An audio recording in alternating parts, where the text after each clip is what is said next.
달콤했던 5일간의 기억. 괜찮은 여자구나라고 저는 생각을 해서 너무 좋아했었어요. 갑자기 베트남 말로 소리를 팍팍 지르는 거예요. 그러더니 저를 발로 팍팍 차는 거예요. 근데 다음날 보니까 그게 잠꼬대래. 그리고 마지막 문제점, 이게 제일 큰 거예요. 이 여자 한국어 이수증이 있습니다. 심지어 이 업체 상담 실장이라는 이 여자는요, 지금 이게 얼마나 큰 문제인지, 여자한테 얼마나 큰 귀책 사유가 되는지도 모르고 있어요. 빡대가리다. 레티 티엔니, 2001년생 끼엔장 출신의 여성입니다. 이 여성은 이미 혼인을 했던 경력이 있는 것으로 의심이 되고 있고요. 호치민 내탄동에 있는 재패니스 바에서 일을 했다는 의심이 드는 상태입니다. 그리고 너 불행해졌으면 좋겠어. 네, 안녕하세요. 두부부의 정PD입니다. 오늘은 슬픈 사랑 얘기를 해드리도록 하겠습니다.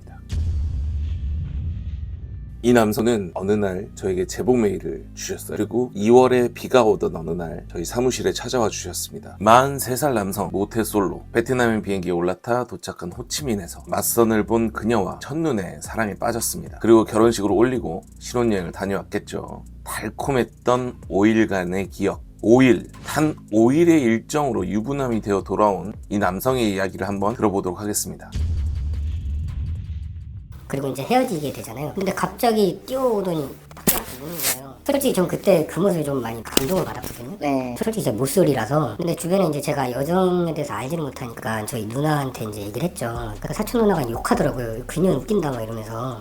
하지만 이미 눈에 콩깍지가 씌어버린 이 남성한테는 아무 소리도 들리지가 않았습니다. 사실 저와 처음 인터뷰를 하던 날에도 이 남성은 여전히 이 여자를 사랑하고 있었어요. 근데 그런 이 남자의 달콤한 사랑은 그리 오래 가지 못했습니다. 그랬는데도 저는 좋았었어요. 왜냐면 제가 그 여성을 너무 마음에 들어 했었으니까. 데이트를 하잖아요. 그 기간에는. 호치민에 짝퉁샵 유명한 데 있잖아요. 거기를 갔는데도 돈을 잘 안 쓰고 옷 파는 사람이랑 흥정을 하면서 깎는 모습이 괜찮은 여자구나라고 저는 생각을 해서 너무 좋아했었어요. 사실 여기부터 이제 여자의 기이한 행동이 나오기 시작하는데, 이 남성분은 여전히 이제 정신을 못 차리고, 피디님 제가 오해하는 거라고 말해주세요. 제가 미친놈이라고 말해주세요. 제가 나쁜 놈이라고 말해주세요. 이렇게 얘기를 하더라고요. 그래서 제가 한마디 했습니다. 정신 좀 차리세요. 제가 1월 10일 날 베트남을 또 갔었어요. 네. 자기가 바로 몇 시간 전에 오빠 언제 올 거야 라고 그래서 베트남 시간으로 아침 10시에 도착이야 라고 얘기를 했는데, 얘가 일단은 공항에 마중을 안 나왔어요. 그리고 오후 5시에 호텔로 왔어요. 저보고 나가재요. 밥 먹으러. 어디 푸드코트로 가는 거예요. 푸드코트에서 이제 밥을 먹고 있는데 자기 화장품 사주면 안 되겠니? 사줄게. 그 정도 얼마 안 하니까 이제 쭉 가는데 갑자기 향수를 사달라는 거예요. 뭔가 느낌이 쎄한 거예요. 그래서 제가 카드를 긁었거든요. 26만 원이 나온 거예요. 그러고 나서 갑자기 오빠 나 지갑 사주면 안 돼. 이때 제가 눈치를 챘어요. 뭐냐면 여기 가격표가 없는 거예요. 지갑을 이렇게 꺼내잖아요. 계산하려고. 근데 제 카드에 이렇게 손을 대는 거예요. 그래서 너 그랬죠. 한전에 간 돈으로 했는데 250만 원이 나온 거예요. 아까 그분한테 전화해서 물어봤어요. 너 왜 거기 왜 갔냐 그러는 거예요. 거기는 한국 관광객도 절대 안 간다고. 여자가 이상하네. 너 왜 글로 데려갔냐? 그거는 정상적인 게 아니라고. 일반적으로 베트남에서 직장에서 돈 벌어가지고 사는 애들 있잖아요.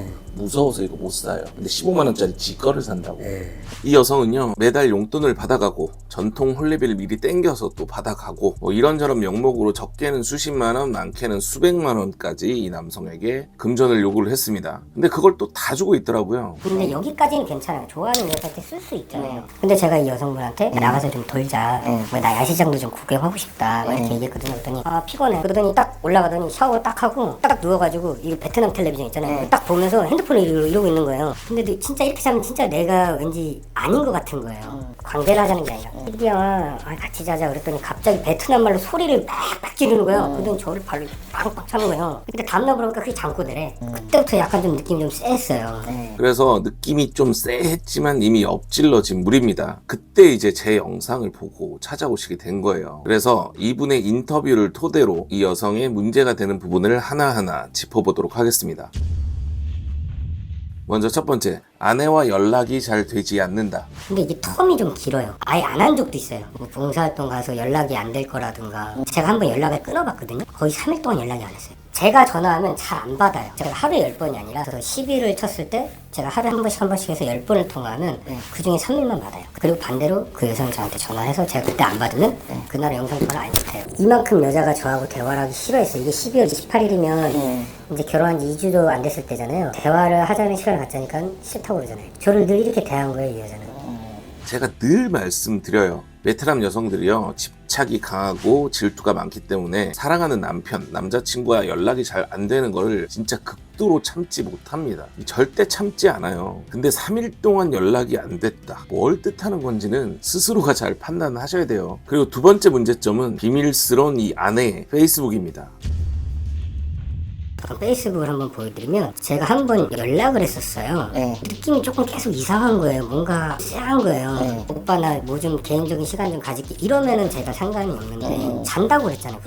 그래서 페이스북을 한번 봤는데 팔로워 숫자가 늘어나고 있는 거예요. 페이스북을 안 한다. 나는 페이스북이 없다 이렇게 얘기하는 거는 늘 말씀드리지만 다 거짓말이에요. 한국 사람들이 난 전화기가 없어 이렇게 얘기하는 거랑 거의 동급이라니까요. 그러니까 말도 안 되는 거짓말이다. 심지어 이 여자는 남편이 이제 답변을 요구를 하니까 바로 막 주제를 바꿔버리죠. 이렇게 네가 페이스북에 사진을 올렸다고 하는데 난 안 보인다. 너 이거 어떻게 된 건지 좀 설명 좀 해줘라. 이런 질문할 때마다 모르겠어요 라고 답변만 일변도해요. 그러니까 뭔가 구린 구석이 많다는 겁니다. 그러니까 이거는 그냥 말 그대로 이 남자를 기만하고 있는 거예요.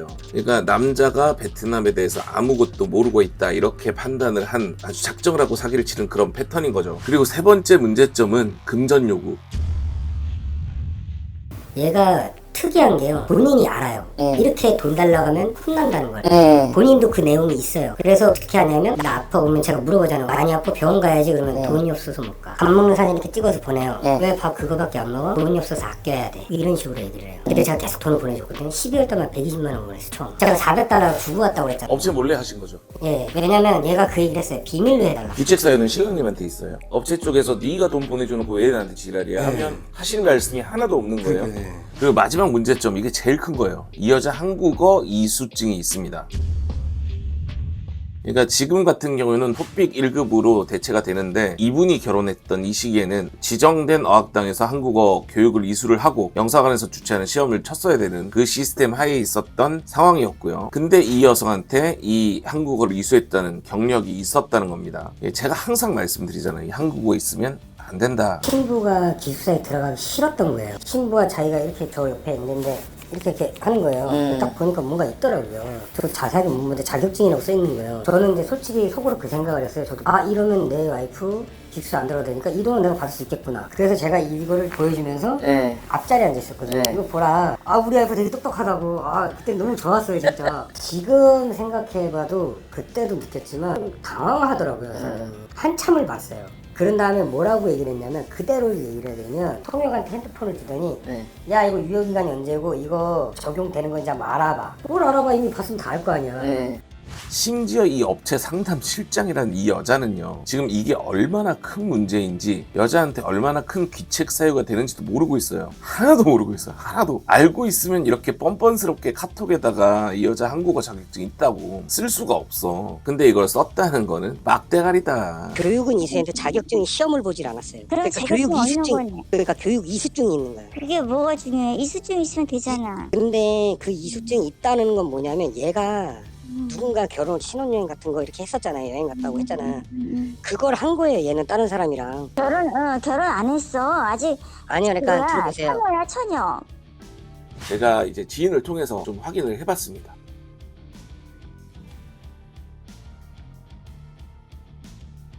그래가지고 온 답변이 진짜 이수를 했더라고. 이수는 하였으나 이수증은 받지 않았다. 한번 했다가 파혼 당한 거다. 그럼 그 파혼 당했던 이유를 설명하고 다 설명해라. 한국어학과 학생이냐 아니면 한국 기업에 다녔냐, 이거 두 가지 아니면 해명해라. 해명해달라. 그래서 제가 이 남편분한테 좀 코치를 해드렸어요. 하나하나 의혹이 되는 부분을 문자로 정리를 꼭 하셔야 된다. 그리고 그 부분에 대한 해명도 요구해라. 그리고 지금부터 이 시간 이후부터는 파혼이라는 단어는 무조건 불리해지니까 절대 입에 담지 마시라. 이렇게 말씀을 드렸습니다. 대신 해명이 될 때까지 좀 중단을 하겠다. 해명이 된다면 결혼을 진행을 하겠다. 이런 식으로 말을 하라고 제가 당부를 드렸고요. 그래서 일단 첫 번째, 여성의 페이스북 본계정 여부 확인, 신랑을 팔로우에서 차단한 이유, 그것들에 대한 해명 요구를 시켰고요. 두 번째는 과도한 금전 요구, 이것들에 대한 해명, 왜 그렇게 돈을 많이 요구를 했는지, 어디에다 썼는지에 대한 그 내역에 대한 해명 요구를 부탁드렸고요. 세 번째는 한국어 이수증, 이거 어떻게 해서 발급이 되었는지 그 부분에 대한 해명을 요청을 했습니다. 저는 근데 그 말씀을 했으면 좋겠어요. 나는 요거만 해명되면 진행할게. 안 돼요. 그럼 결혼해. 던져보라는 거지. 해명이 안 될 것 같아서 그래. 그리고 저는 저희가 가지고 있는 한국어 이수에 관한 증거, 증인 이 부분이 너무 명확하기 때문에 업체든 이 여성이든 이거에 대한 해명은 절대 불가능하다. 그 사실을 너무 잘 알고 있었습니다. 여기서 저거는 뭐냐면 나는 생각보다 많은 걸 알고 있다. 근데 지금 너한테 그 패를 까지는 않을게. 그렇게 가야 돼요. 그렇게 안 가잖아요. 그러면 계속 기만하고 거짓말하고 할 거예요. 맞아, 지금 그러고 있어요. 그렇게 머리 굴리는 사람들한테는 더 머리 굴리게 만들어줘야 돼요. 그러니까 쫄리는 건 이제 업체가 될 수밖에 없어요. 업체 쪽에서 연락이 바로 오더라고요. 해명을 듣기 위해서 신부에게 전달을 했다. 뭐 이런 식으로 연락이 왔는데 이 여성은 해명을 못합니다. 이 여자가 할 수 있는 거는 이제 딱 한 가지밖에 없거든. 남편 탓하는 거. 혹시 여자한테 무슨 얘기를 하면 나 의심하냐? 이 얘기 100% 들어와요. 맞아요. 오빠가 나를 의심해서 나는 상처받았다. 맞아요. 부부는 믿어줘야 되는데 너는 왜 나를 의심만 하냐? 그 멘트 딱 당하면 남자들이 여자한테 이제 미안해집니다. 맞아요. 그럼 이제 미안했다, 내가 너를 오해했다, 내가 너를 못 믿었다 이러면서 또 돈 보내주죠. 예, 보시면 뭐 이렇게 남편이 자기를 의심한다, 다 남편 잘못이다, 뭐 제가 예견했던 그대로 해명이 옵니다. 그러니까 아주 길게 얘기하는데 다 개소리. 근데 진짜 우리가 궁금해하고 꼭 듣고 싶었던 얘기는 다 빠져있어요. 아닙니다. 페이스북 해명은 했다고 합니다. 근데 그 내용이 좀 웃겨요. 그 사람이 신부 되는 사람한테 너 페이스북 이거 어떻게 된 거냐 라고 물어봤을 때 자기가 봐도 신부의 그 답변이 어이가 없대요. 비공개 계정을 차단을 박았으면 누가 박았냐. 그랬더니 자기는 모르겠다라고만 일변한데 한 번을 얘기하니까 뭐라고 얘기를 하냐면 신부가 얘기할 때까지 기다릴 수밖에 없다는 거야. 걔가 대답을 안 하면은 이건 어떻게 되는 거야.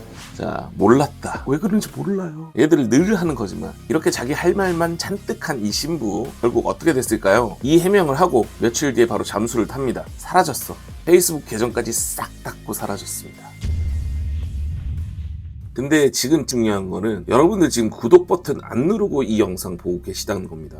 제발 구독, 좋아요 한 번씩만 누르고 영상을 시청해 주시면 제가 더 많은 영상을 제작하는데 큰 힘이 됩니다. 구독, 좋아요. 네, 시간이 좀 흘렀습니다. 3월의 어느 날 이 피해 남성을 다시 만나서 인터뷰를 하게 됐는데요. 이분이 이제 어느 정도 이 여성에 대한 애정이 사라지고 객관적으로 본인의 상황을 조금 보기 시작하셨더라고요. 그러면서 이 남편이 얘기해주는 부분에서 뭔가 수상했던 여자의 행적이 좀 드러나게 됩니다. 공항에서 헤어졌어요. 그때 그 얘기는 했잖아요. 저 껴안고 막 울었다고. 거기도 이제 밤이니까 자기 오빠네 집에서 자겠대. 기숙사를 안 들어가고. 그것도 확인은 솔직히 안 돼요. 근데 그 다음날에는 친구 집에서 자겠다는 거예요. 근데 그날 이제 제가 친구랑 이제 밤에 술 먹고 야 와이프 한번 연결해봐. 얼굴에다 한번 보게. 그래서 연결을 딱 했거든요. 아니 받았어요. 2분 정도 받았는데 제가 눈이 깜짝 놀랐어요. 그때가 베트남식으로 한 10시 정도 됐거든요. 여기가 뭐가 사이트하더라고요. 근데 저는 나이트에 있지 않았어요. 그냥 일반 술집에 있어요. 근데 음악 소리가 들리는 거예요. 그래서 제가 얘한테 그 얘기 하는 게 있어요. 너 지금 어디야? 친구 오빠 집이라. 그런데 얘가 그거에 대해서 답을 안 해요. 이런 식으로 나 너랑 대화 못한다. 그래서 전화 2번 됐더니 2번도 안 받더라고요. 그러면 재패니스 바 같은 느낌이 많이 든다. 그러니까 결혼까지 한 여자가 야밤에 어디를 그렇게 나돌아다녔을까요? 그러니까 이렇게 야시시한 옷을 입고 말이죠. 근데 이 남편분이 통화하면서 살짝 봤다는 이 배경이 저도 어디선가 많이 봤던 그 배경인 거예요. 호치민에 가면 레탄동이라는 동네가 있어요. 여기가 재패니즈 스트릿이라고 일본인 거리가 있습니다. 여기에 가면 바에 아가씨들이 쫙 얘기도 나누고 술도 같이 마시고 이런 바들이 있어요. 뭐 어느 정도 얘기 나누고 조금 술 마시고 하는. 근데 돈이 겁나 비싼 그 업소와 거의 흡사한 곳에서 전화를 받았다. 그러니까 제가 보기에는 그런 곳에서 일을 하고 있을 것 같다라는 정황적 의심이 드는 상황이었고요. 두 번째 수상한 거는 이 여자의 한국어 실력이에요. 단순히 결혼 비자를 위해서 한국어 교육을 받았다고 보기에는 그것보다 좀 높아. 진짜요. 자, 먼저 포항 남편의 아내, 그 아내가 썼던 문자를 한번 보도록 하겠습니다. 이 보면 뭔가 좀 엄청나게 어색하고 막 번역기를 사용해가지고 뭐 잘못 번역이 된 것 같은 그런 문자들이 많은 반면에 똑같은 교육을 받은 이 여성은 완전 다른 한국어를 구사하고 있어요.